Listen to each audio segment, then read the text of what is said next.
क्या है कि यहां पर जो हम स्ट्रक्चर नंबर फर्स्ट पढ़ने वाले हैं, fight sigh of. Fight sigh of का मतलब होता है शर्म आ रही है, यानी कोई काम करने में किसी व्यक्ति को शर्म आ रही है। तो शर्म आ रही है, चाहे आ रही थी चाहे आती थी, ये अलग अलग टेंस में बोला जा सकता है। तो जब इसे अलग अलग टेंसेस में बोलेंगे तो इसके वर्ब के फॉर्म भी चेंज होते जाएंगे। जैसे आ रही है तो कॉन्टिन्यूअस है, आ रही थी तो पास्ट कॉन्टिन्यूअस है, आती थी इसमें नहीं लिखा हूं, लेकिन अगर आती थी तो पास्ट इंडेफिनिट, तो उसमें वर्ब की सेकंड फॉर्म लग जाएगा। तो चलिए इसको बनाएंगे कैसे। Fight sigh of.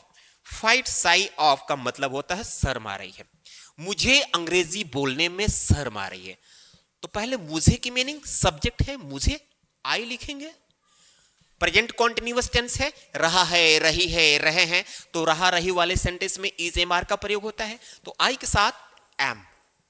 अब शर्म आ रही है, मतलब शर्म आना की मीनिंग होता है फाइट साई आप।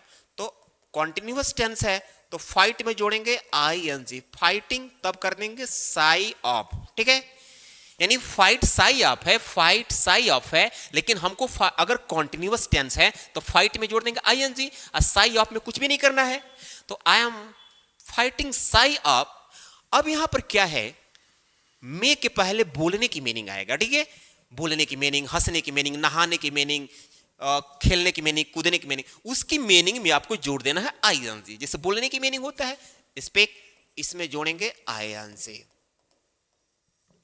और I am fighting shy of speaking English. English ये आपका फाइनल हो गया। आपके दिमाग में एक चीज चल रहा होगा कि सर ये मे की मीनिंग इन होता है तो कहां गया, तो ऑफ लिखने से ये मे की मीनिंग इंक्लूड हो गया। आई am fighting shy of speaking English.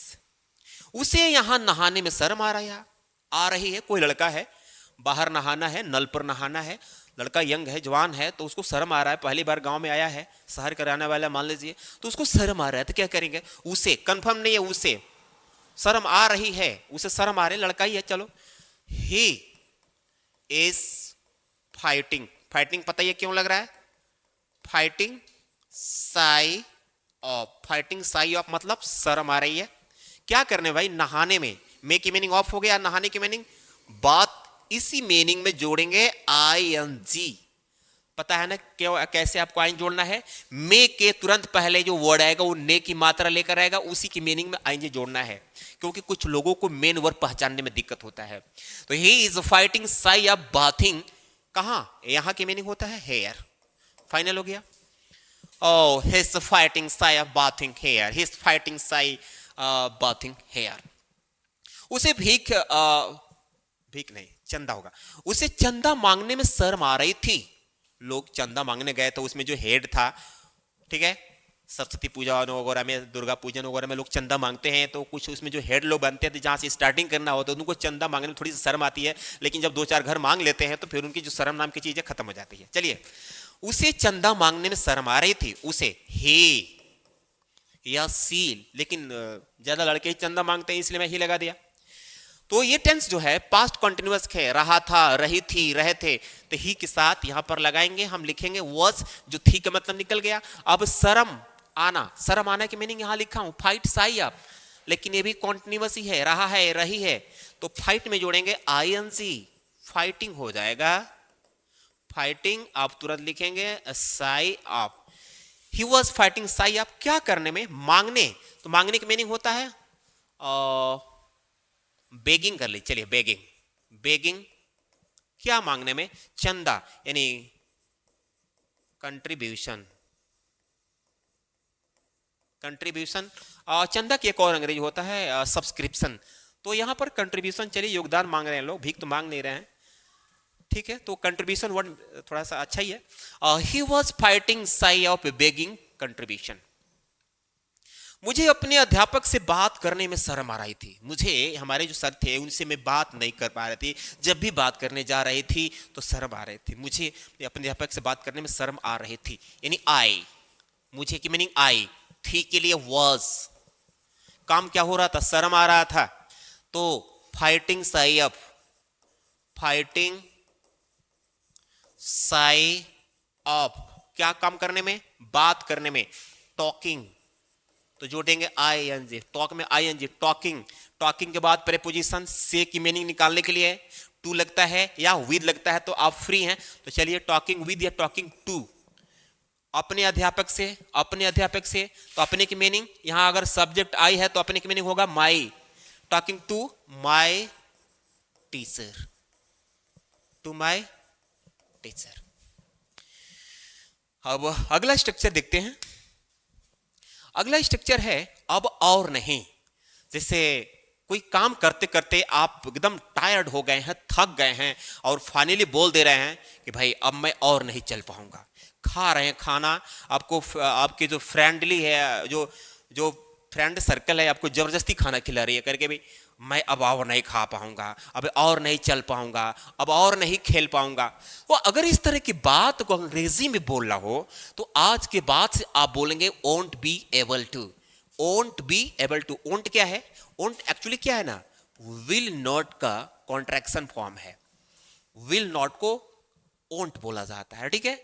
तो आप ऐसे बोल सकते हैं will not be able to बोल सकते हैं, बट अगर won't बोलेंगे तो थोड़ा सा एडवांस रहेगा, अच्छा लगेगा, थोड़ा प्रोफेशनल वर्ड लगेगा, ठीक है।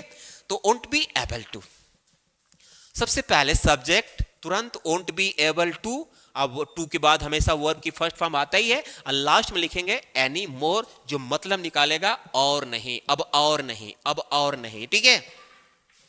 मैं अब और नहीं चल पाऊंगा भाई, बहुत थक गया हूं। चलिए आई, माई की मीनिंग आई, और won't be able to, नहीं की मीनिंग यहां निकालना है, won't be able to, ठीक है। won't be able to, ठीक है।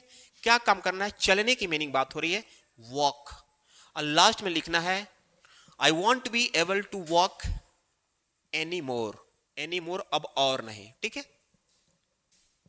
अब और नहीं पाऊंगा, ठीक है। I won't be able to walk any more, I won't be able to walk any more. वह अब और नहीं अंग्रेजी सीख पाएगा। सीख रहा था बेचारा, अंग्रेजी सीख रहा था, लेकिन उसकी कंसिस्टेंसी नहीं थी, रेगुलर आ नहीं पा रहा था, अब छोड़ दिया। तो क्या करेंगे? he won't be okay, able, तुरंत लिखेंगे able to, he won't be able to, यानी नहीं पाएगा, नहीं पाएगा। अब और तो लास्ट में लिखा जाएगा। he won't be able to, सीखने की बात हो रही है तो लर्न, क्या सीखने की बात हो रही है तो इंग्लिश। अब और की मीनिंग लास्ट में लिखना है any more. He won't be able to learn English anymore. He won't be able to learn English anymore. Next है वे लोग अब और नहीं यहां ठहर पाएंगे, नहीं पाएंगे, इसके लिए लिखना है पहले तो सब्जेक्ट वे लोग यानी दे तुरंत यहां लिखेंगे won't be able to stay, कहां? यहां की मीनिंग हेयर, और नहीं यानी एनी मोर। ये आपका फाइनल हो गया। They won't be able to stay here anymore. They won't be able to stay here anymore. मैं अब और नहीं वहां पढ़ा पाऊंगा, यानी कहीं आप पढ़ाने जा रहे हैं तो आप कह रहे हैं हम वहां और नहीं पढ़ा पाऊंगा, यानी आई तुरंत यहां पर won't be able to, I won't be able to teach यानी पढ़ाना, और वहां के लिए देयर, और लास्ट में एनी मोर, एनी मोर हो गया। I won't be able to teach there anymore. I won't be able to teach there anymore. Last में वह अब और नहीं तुमसे बात कर पाएगी, तुमने उससे एकदम परेशान कर दिया है, तुम उसे बहुत चीटिंग करते हो, अब वो तुमसे बात नहीं कर पाएगी। कई बार उसे कन्विंस करके तुमसे बात कराया गया लेकिन अब वो तुमसे नहीं कर पाएगी। महिला है तो सी won't be able to, won't be able to मतलब नहीं पाएगी, पाएगा, पाएंगे के लिए लग रहा है, ठीक। मेन काम क्या है भाई? बात करना, टॉक। टॉक जब आता है तो गारंटी के साथ से आएगा, तो से की मीनिंग निकालने के लिए टू लगाएंगे या तो विद लगाएंगे, दोनों में से कोई एक ही लिखेंगे, ठीक है। She won't be able to talk to या विद, तुमसे की मीनिंग यू, कितना, अब और, एनीमोर, एनीमोर, ठीक है। She won't be able to talk to या विद यू एनीमोर। और स्ट्रक्चर देखते हैं यहां पर, यू आर टू मच, ये देखिए सेंटेंस। कभी कभी लोग बोलते हैं तुम भी ना हर बात बात पर रोने लगते हो, तुम भी ना हमेशा लेट ही आते हो, तुम भी ना हर बात बात पर हंसने लगते हो। तो अगर इस तरह के सेंटेंसेस आपके डेली लाइफ में अगर बोलना पड़ जाए अचानक से अंग्रेजी में, और अब सिर्फ मीनिंग ही ना पता हो, तो क्या करेंगे? तो ये करेंगे, मैं आपको दिखा रहा हूं। यू आर टू मच, तुम भी ना की अंग्रेजी आज के बाद से आपको याद हो गया क्या? You are too much, you are too much, you are too much. तुम भी ना बात बात पर हंसने लगती हो, तो तुम भी ना, तुम भी ना, तुम भी ना सब में है, तो आप इसके लिए लिखते जाएंगे। क्या लिखेंगे?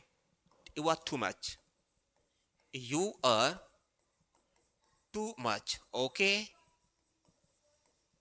बात बात पर हंसने लगती हो। अब यहां पर ये सब्जेक्ट शुरू में आ गया है, यानी सामने वाले से बात किया जा रहा है, तो यह सब्जेक्ट यू है, ठीक है। तो यहां पर हम कुछ करेंगे नहीं, बात बात पर हंसने लगती हो। तो जिस सेंटेंस के अंत में लगता है, लगती है, लगते हैं आते हैं, तो स्टार्ट लगाते हैं। तो स्टार्ट, और तुरंत उसके पहले मेन वर्ब आएगा। जैसे हंसने लगते हो, बोलने लगते हो, लिखने लगते हो, तो लगता लगती तुरंत पहले मेन वर्ब आएगा, वो ने की मात्रा लेकर आएगा। तो ने की मात्रा ही मेन वर्ब है, उसी की मीनिंग में आपको लगाना है आईएनजी, क्योंकि स्टार्ट के बाद हमेशा वर्ब में आईएनजी लगता है। You are too much, start laughing, बात बात पर, एट एवरी मैटर, ये फाइनल हो गया। You are too much, start laughing at every matter. तुम भी ना बात बात पर रोने लगती हो, वही सेम है, थोड़ा सा डिफरेंट है। यू आर टू मच, लगता लगती है,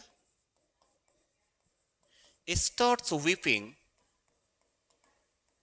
at every matter। तुम भी ना कभी समय से नहीं आते हो, तुम भी ना कभी समय से नहीं आते हो। अब देखिए ये सेंटेंस थोड़ा सा बदल गया, तो इसके लिए लिखेंगे you are too much, comma, कभी समय से नहीं आते हो। तो सब्जेक्ट तो तुम ही है, तुम शुरू में आ गया है, तो यहां पर बार बार सब्जेक्ट लिखने की जरूरत नहीं है। नेवर यानी कभी नहीं, never come on time. Next है तुम भी ना मुझे डरा ही दिए, तुम भी ना मुझे डरा ही दिए, यानी ये पास्ट टेंस में आ गया, तो कोई दिक्कत नहीं, पास्ट में तो पास्ट टाइम बन जाएगा। तो पहले तो लिखो you are too much, you are too much, मुझे डराई दिए, मेड मी फियर। तो फ्रेंड्स ये वीडियो आपको कैसा लगा? अगर डेफिनेटली अच्छा लगा हो और आप मेरे चैनल पर नए हैं, तो प्लीज वीडियो को लाइक करके चैनल को सब्सक्राइब कीजिए और अपने फ्रेंड तक शेयर करने का भी प्रयास कीजिए, ताकि आपके साथ ही साथ उसको भी कुछ नॉलेज मिल सके।